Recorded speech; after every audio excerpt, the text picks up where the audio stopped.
আমরা শুনতে পাচ্ছি যে টাকার অঙ্কে কিছুটা বাড়িয়ে সর্বোচ্চ বরাদ্দটা শিক্ষায় আছে বলে এবারের বাজেট তৈরি হবে। কিন্তু আহ, বুঝ দিলে তো হবে না, বুঝ দেওয়ার চেষ্টা করেন না যে আমরা কিন্তু কিছু করেছি, সিগনিফিকেন্টলি কিছু করা, যেটা অনুসরণ করা পরবর্তী ধারাবাহিকতায় এক ধরনের চাপ।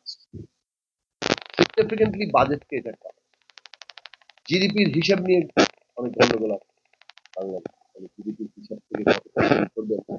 আপাতত আমরা বাজেটটা তো পরিষ্কার, এত লক্ষ কোটি টাকার বাজেট ধরে নেওয়া হচ্ছে। আমি গত বছরের বাজেট 8 লাখ কোটি টাকার বেশি ছিল বোধ হয়, এবার হয়তো 8.5 লাখ করে যাবে, অন্তত 20 ভাগের কাছাকাছি শিক্ষায় বরাদ্দ, ন্যূনতম 15 ভাগ বাজেটে শিক্ষায় বরাদ্দ করে আপনাদের শুরু করা এবং জিডিপির 5 ভাগ পলিটিক্যাল পার্টিগুলোর অঙ্গীকার আছে। 31 দফায় যুগপৎ আন্দোলনে শিক্ষা এবং স্বাস্থ্যে জিডিপির 5 ভাগের বরাদ্দ, তাতে অন্তত পক্ষে 5 বছরের শাসনে মেয়াদে একটা দল সেই জায়গায় পৌঁছানোর যে অঙ্গীকার।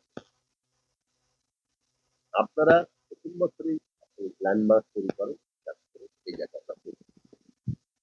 এখন বাজেট যদি পাওয়া যায় তাহলে বাংলাদেশের সমস্ত এই প্রাথমিক এবং মাধ্যমিক 12 ক্লাস পর্যন্ত কিভাবে আমাদের রাষ্ট্রের সাথে আসতে পারে সেটার ব্যাপারে উদ্যোগ গ্রহণ করে। বাধা আসবে, আমাদের দিক থেকে বাধা আসতে পারে, নানান বছরে বাধা আসবে। এই বাধা দূর করে ফেলার জন্যই তো আপনাকে ক্ষমতা দেওয়া হচ্ছে, জনগণ অভ্যুত্থান করে আপনাকে ওখানে বসিয়েছে।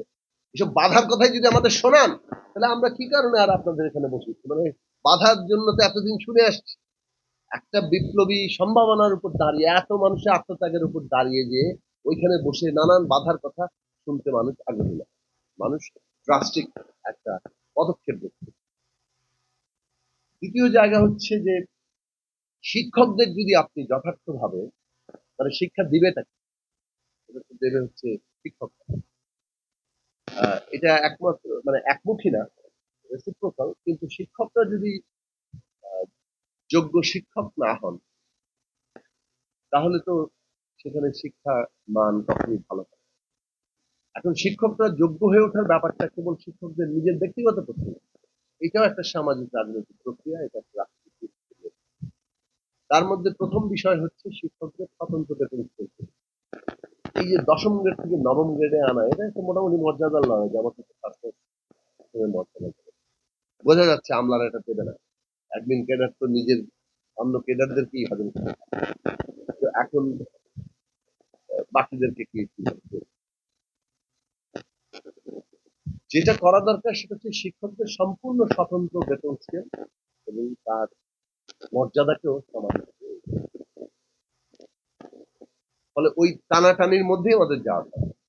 আমরা প্রাথমিক থেকে বিশ্ববিদ্যালয় পর্যন্ত শিক্ষকরা যাতে তার মানসম্পন্ন জীবন যাপন করতে পারে সেই ব্যবস্থা নিশ্চিত। শিক্ষককে যদি একই সাথে প্রাইমারি স্কুলে পড়াতে হবে, আবার ওদিকে গরুও পালতে হবে, মানে দুটা পাশাপাশি করতে হয়, তাহলে আসলে তার পক্ষে যদিও তিনি বলেছেন যে গ্রামাঞ্চলের শিক্ষকদের ছাত্রের সাথে যে যোগাযোগটা থাকে তার মধ্যে অনেক আন্তরিকতার জায়গা থাকে, অনেক জায়গায় থাকে, সেগুলো আছে। কিন্তু তার এংজাইটি কিন্তু থাকে, যখন টাকা নাই পকেটে তখন এংজাইটি থাকে। তো ওই এংজাইটি দূর না করে বাকি আলোচনা করে কোনো লাভ নেই।